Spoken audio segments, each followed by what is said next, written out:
Welcome to the fantastic world of amateur radio.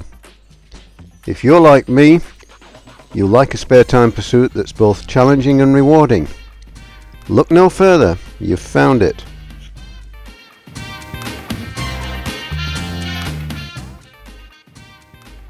This presentation is aimed at newcomers to amateur radio, especially to those of you who'd like to become a transmitting member of what we like to call the amateur radio fraternity. After these 2 taster sessions, we hope you'll have the urge to carry on and study for the foundation license, the lowest entry level in the present license system. However, this is only the beginning, for once you've passed this test, you can, if you wish, progress further through the intermediate level, right up to the full license with all the privileges that it entails. So sit back and see what we've got in store for you.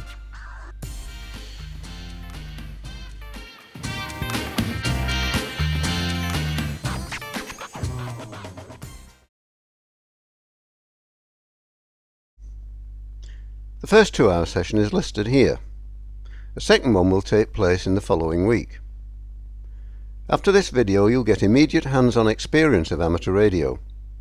Some of our more experienced club members will show you our club facilities, especially the Radio Shack, and introduce you to the various items of equipment that you're likely to come across during your first weeks as a club member and foundation license candidate. Please feel free to ask any questions at any time. And also, please take very special notice of safety requirements. A hobby like this involves various live voltages. Some are not dangerous, but others are. But don't worry, because we'll tell you everything you need to know. During this 2-week taster course, we also want you to appreciate what our radio club is all about. We're not just an instruction and exam centre, although that's a very important service that we provide.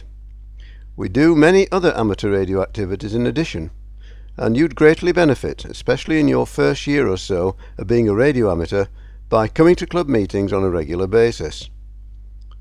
We've got at least 2 club talks each month, and sometimes these are very informative for the new radio amateur.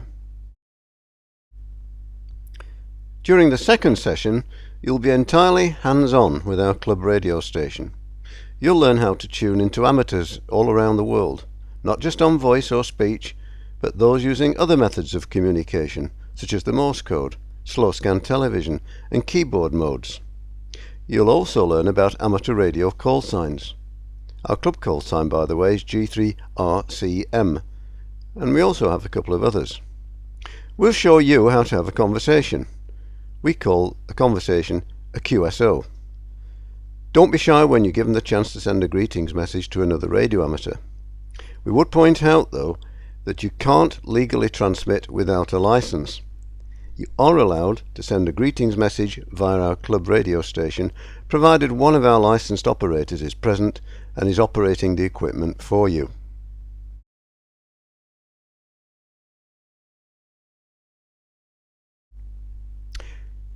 First, some information about our club, the Sheffield Amateur Radio Club, which meets at these premises every week.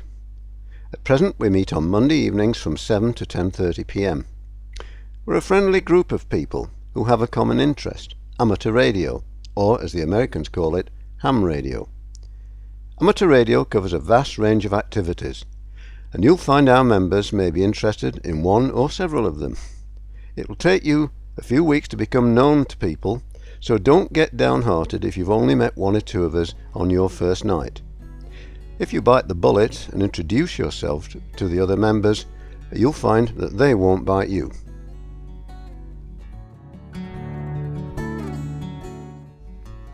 Sheffield Amateur Radio Club has a very proud heritage dating back from the early 1920s, when a small group of young Sheffielders got together to form what has grown into a major UK radio club. Instrumental in the conception of this club in the 1920s was a young teenager, Howard Booth, who was born in 1908. He eventually got the call sign G2AS, and in 1948 emigrated with his family to New South Wales, Australia, where he continued his radio activities as VK2AMD. In fact, he started 4 more clubs out there. Sadly, Howard died in May 2008 at 100 years of age, just days after our club chairman had visited him whilst on holiday in Australia. Howard never forgot his Sheffield roots and was always looking for Sheffield stations to talk to and ask about the club. Since his death, his family have generously agreed to our club having his English call sign, a G2AS. We proudly broadcast this every time we enter amateur radio contests. The photographs here show him on the left in Australia during the 1970s, and in the centre in Sheffield during the 1937 National Field Day contest. He's the one bare-chested. In those days he was a champion weightlifter and bodybuilder.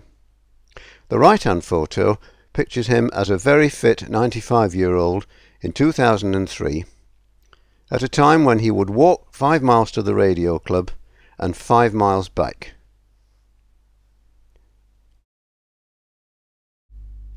Like almost all UK radio clubs, we're affiliated to the Radio Society of Great Britain, also known as RSGB. Their job is to represent all UK radio amateurs when dealing with government bodies, such as Ofcom, who issue our licences. RSGB are the only organisation that Ofcom listen to, so it's well worth your while joining the society. You'll receive a very interesting and useful monthly magazine, Radcom, if you do join, and many other facilities. Too many to list here. Not much is known about our club before World War II, but after the war finished, the club started to meet at a pub on Trippett Lane, the Dog and Partridge, which was in the city centre. And as years went by, we tried various other venues, including Firth Park Clock Tower, the 197 Club at the university, above a garage at Hunter's Bar, and in a pub on Bramall Lane. Eventually, a few years ago, we ended up at our present premises, which we think are the very best we've ever had.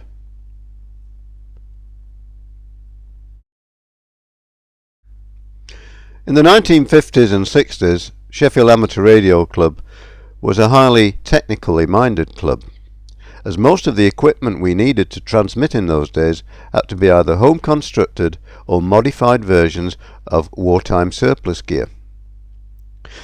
Since the 1970s, though, there's been an ever-increasing amount of commercially made equipment come onto the scene. And today we've got large retailers supplying the amateur market, such that most radio amateurs today now use ready-made transceivers rather than homemade ones, certainly up to the high or UHF frequencies.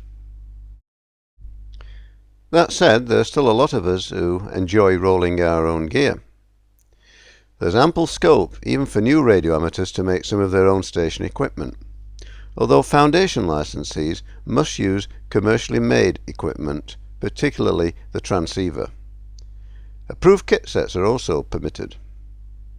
We encourage you to make your own wire aerials and other simple to make items. We'll show you how. Who knows, one day you might even win our club construction competition. Not all of our members stay at home talking over their radios every day. Some enjoy getting out and about. One activity that's seen our club name near the top of amateur radio league tables is contesting. These are competitions between either individuals or groups or whole clubs. Every year our club enters what are known as field days, and we've been doing so for decades, as these pictures show. And during the first 6 months of recent years we've also entered a weekly national club contest, pitting our operating skills against some 80 or more UK radio clubs. We usually finish around the top 20 of the league table. There are contests, many of them worldwide, throughout the year. Contesting demands a high level of operating skills if real success is to be achieved. But these would be useless without the cooperation and help from other club members who may not feel up to the cut and thrust of a 24-hour non-stop contest, but who would still like to support the club effort by being there to help erect aerials and take part in catering or the social side of every field day weekend. Everyone has a great time.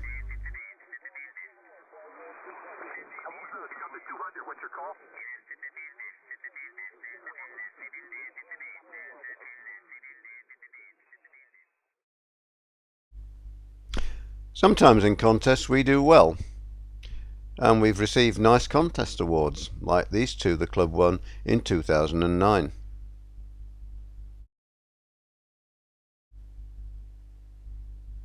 The club has 3 call signs.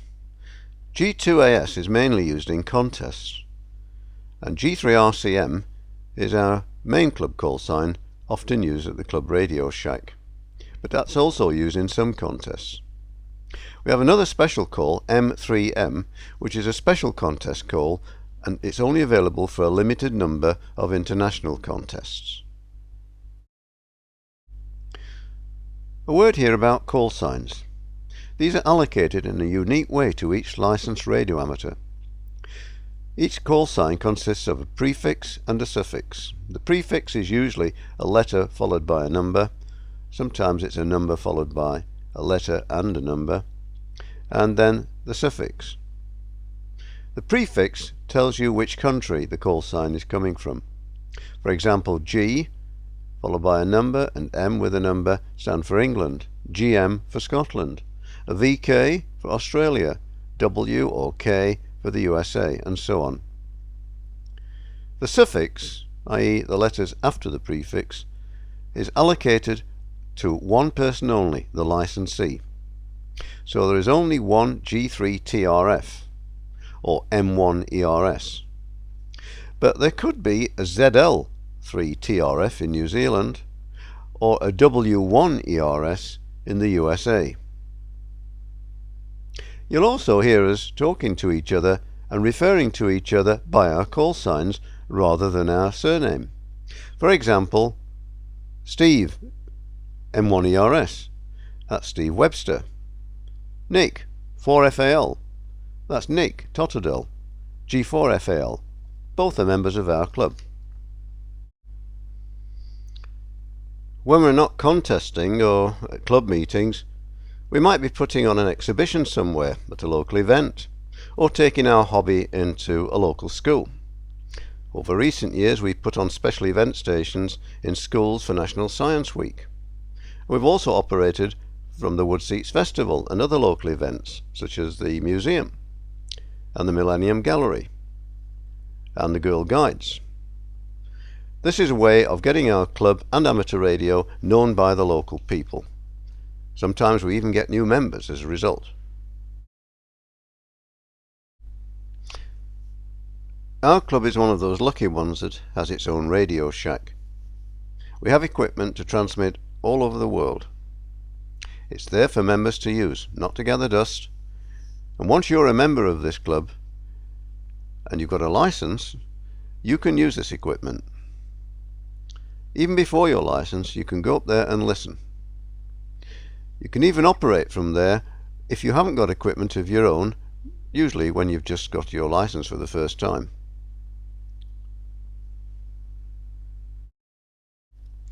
The foundation license is the first step into amateur radio transmitting. You can obtain this basic license by studying here at Sheffield Amateur Radio Club, where the success rate is extremely high. You'll also need to study in between the weekly tuition sessions, and don't be afraid to ask for help if you don't understand some parts of the course.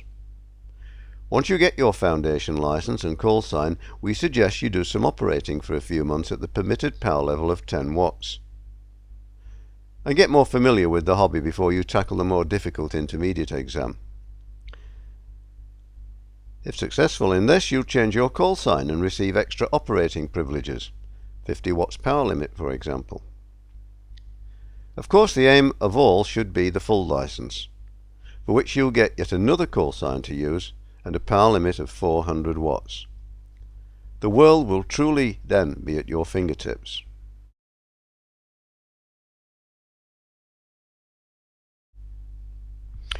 And then, of course, there's the social side of our hobby. Our club always enjoys a good night out, the highlight being the annual Christmas dinner. We also have other social events during the year. Sometimes these are no more than a chip butty and a pint at the club, or a barbecue at a field day. But at every one, people have a good time.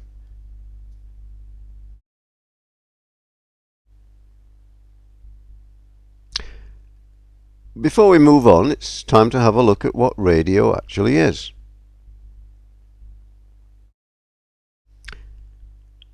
Well, there's nothing new about radio. Radio waves have existed since the beginning of time, from the Big Bang in fact. And to this day we can still hear the hiss of the background noise on our radios coming from that event. Heinrich Hertz, pictured here on the left, over 120 years ago, proved something that others before him, such as Maxwell and Faraday, had long suspected: the existence of radio waves. Today his name is used as the standard measurement of frequency, the hertz. During your studies you'll come across kilohertz and megahertz and maybe gigahertz. Marconi, on the right hand side, was probably the very first radio amateur, though he did go on to make quite a lot of money as a professional in the same field.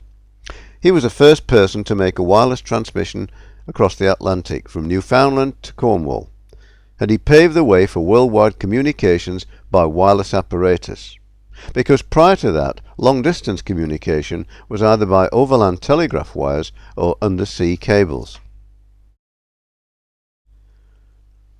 Radio signals travel in waves and can be used to carry information. The electromagnetic spectrum chart shown here shows the wavelengths that radio amateurs can and have used.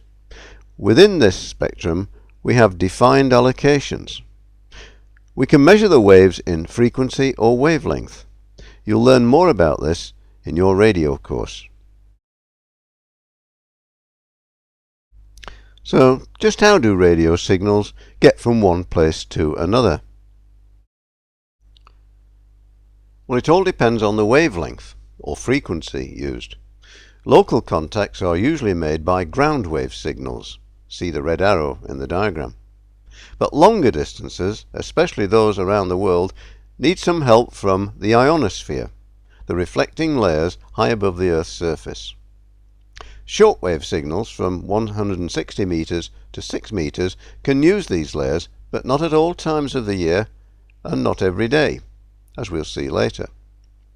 Of course, we need to receive from and send signals to satellites and space vehicles which are outside the ionosphere. Unfortunately, the very short wavelengths, or what we call the very high frequencies, and microwave wavelengths can do this because they pass through the ionosphere.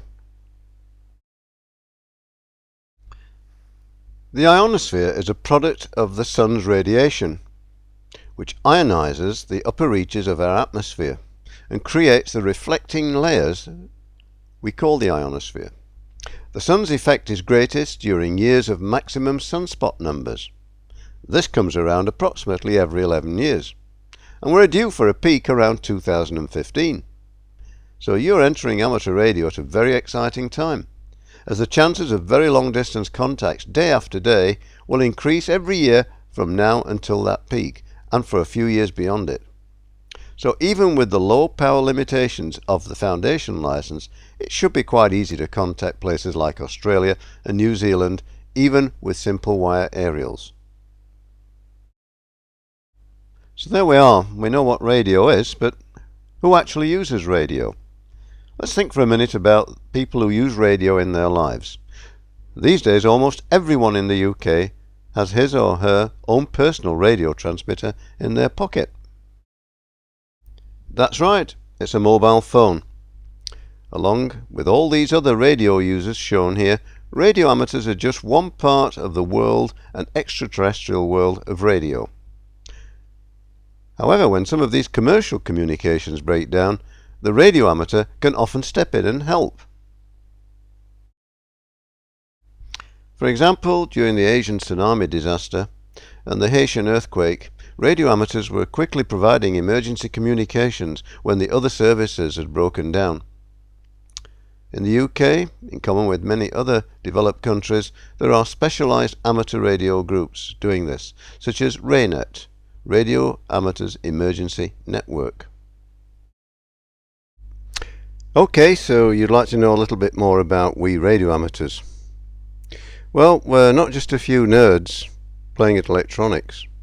There are over 1.5 million of us spread across the globe, And there are many more, hundreds of thousands, who don't have a transmitting license, but like listening to our amateur radio transmissions or shortwave broadcast stations. We call these people shortwave listeners. And a few months or a year or two doing shortwave listening is a very useful apprenticeship before you get your transmitting license.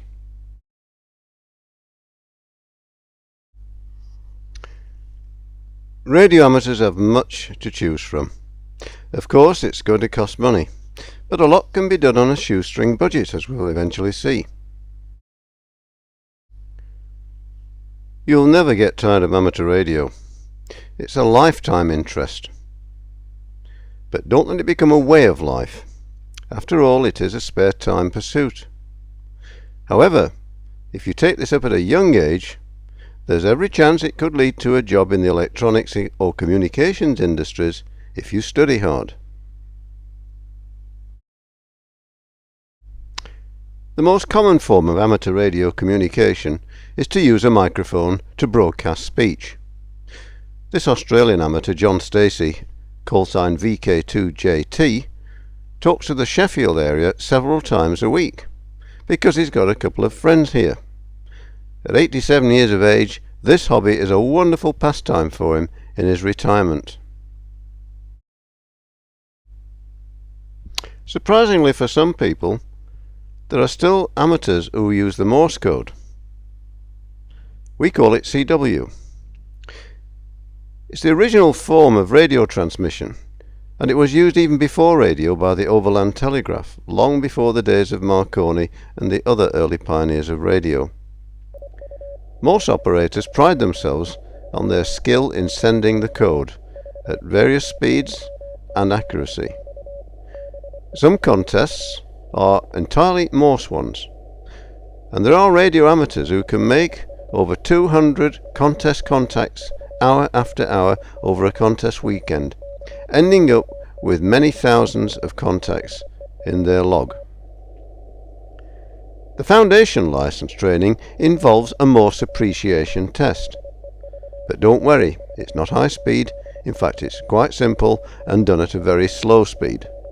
And you also have a paper copy of the Morse code by your side all the time.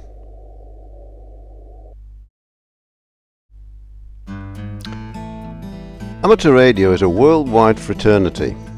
Wherever you go in the world, you can usually be sure of finding a fellow radio amateur, and therefore a friend, and even hospitality at times. Many friendships are made firstly over the air, and they become extra special when you finally meet each other in the flesh, like Peter G3PHO, in the centre of this photograph, did in Australia in 2008. Meeting up with John VK4HJF and Ron VK3UZZ was the highlight of his trip, because he'd only spoken to them via radio before.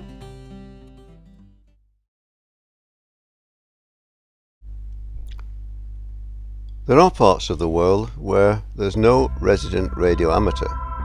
There are parts that have never been on the amateur radio map. Occasionally, groups of amateurs called DXs team up, spend a lot of money, many thousands of pounds, to lay on an expedition to put these rare spots on the air.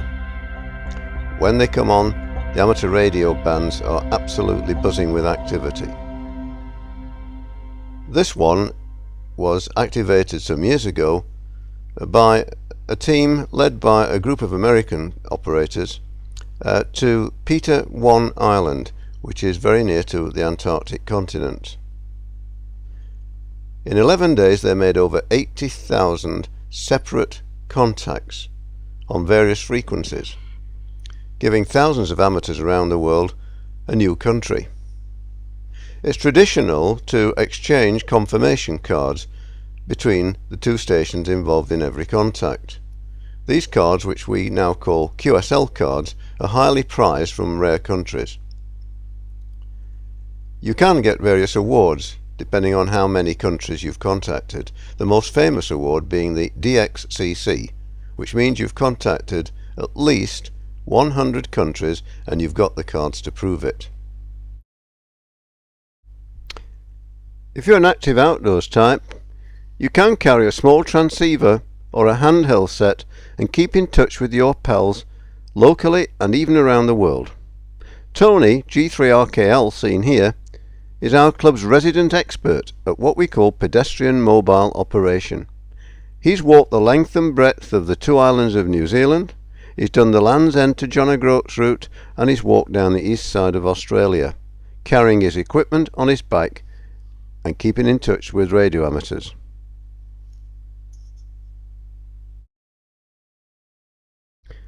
So you can see that if you're an outdoor enthusiast, you can easily combine two of your interests, hill and mountain climbing or cycling, with your amateur radio, and keep fit at the same time. Other amateurs enjoy mobile operating from their cars, both stationary and on the move. Today a lot of this is done at VHF and UHF frequencies via amateur radio repeater stations that pick up and relay signals further afield.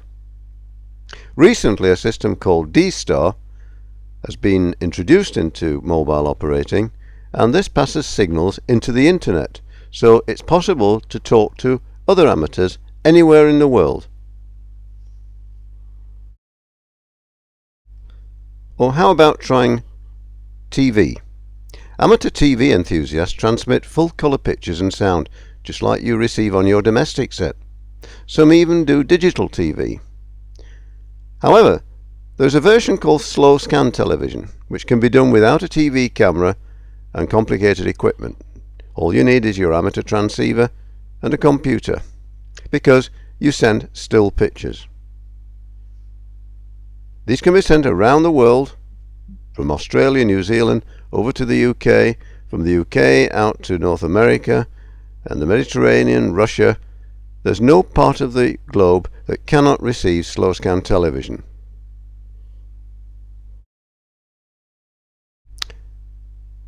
Amateur TV isn't new, of course. It's been going on for decades.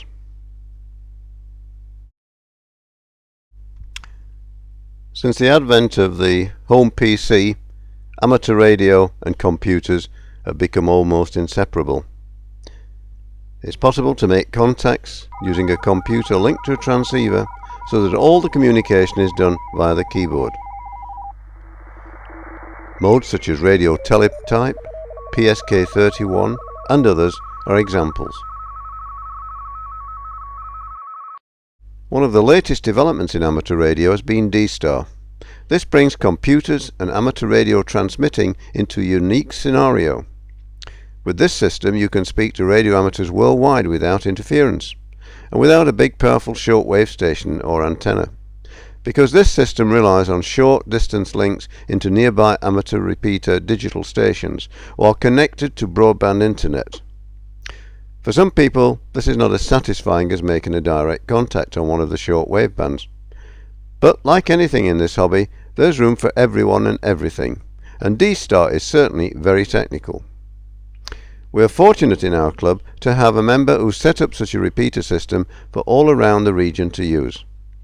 The repeater's call sign is GB7SF. We've also got other analog repeaters in this area and all over the world, in fact. Some of these are connected to the internet as well. Repeaters are very handy when you're out in the car and have sometimes been used in emergencies. Experimentation and home construction was the basis of our hobby many years ago. It's tended to die out to a large extent due to the availability of ready-made equipment, but many amateurs still enjoy making things for themselves. These can be very simple affairs or very complex electronics. They may be home design, or made from kits, or based on articles in magazines. They may be on printed circuit boards, or complex mechanical wiring. They may be high power or low power. They may be for radio frequency work, or for computer related projects. And radio amateurs are the only radio users in this country allowed to use homemade equipment, a rare privilege. Amateur radio has gone into space. We have our own amateur satellites, and the International Space Station frequently has radio amateurs amongst the astronauts. And at times these come on the amateur bands and talk to amateurs down on Earth. Provided you know the orbit of the space station, and this is easily found via the internet, it's possible to talk to the space station using a simple handheld transceiver.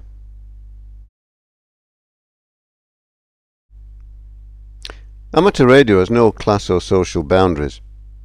Kings, lords, rock stars, actors and astronauts are just as likely to take up our hobby as the rest of us. Here are a few well-known ones.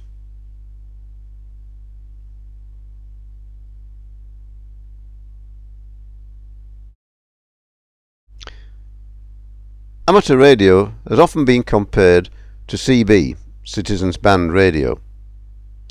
Well, amateur radio has been around a long time before CB. For a start, amateur radio has examinations. You can't transmit unless you have a license. CB, there are no examinations and no fees and no license. CB is very limited. It's only one frequency. Radio amateurs have many different frequencies and many different modes of operation to choose from.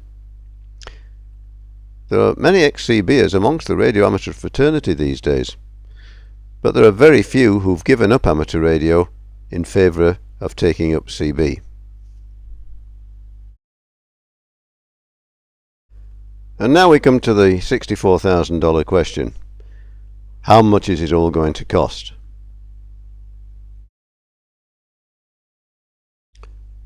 Well, it can cost as much as you want to make it cost. You can buy new equipment like these shown here. Some of the bigger transceivers can cost several thousands of pounds, almost as much as a new car. Even some of the small handhelds can cost hundreds of pounds. It's possible to get cheap ones from the Far East over eBay for as little as £30 for the handhelds.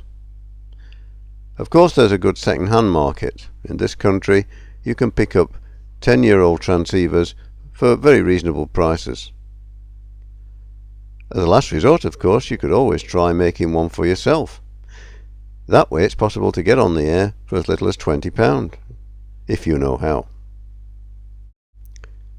Of course, you'll need an aerial, or antenna as we call them. It's the most important part of your equipment. Here you can see 3 directional antennas. We call them beams.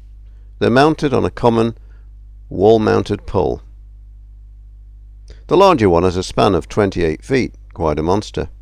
Near the bottom of the pole is a motor, or rotator, to turn all these aerials into the desired direction.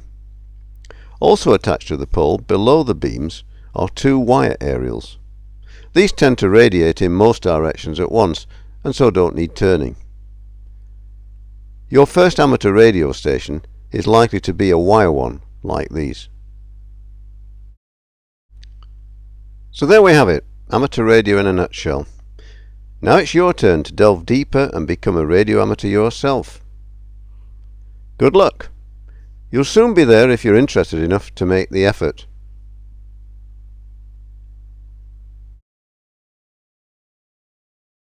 CQ, this is W9GFO. Is anybody out there?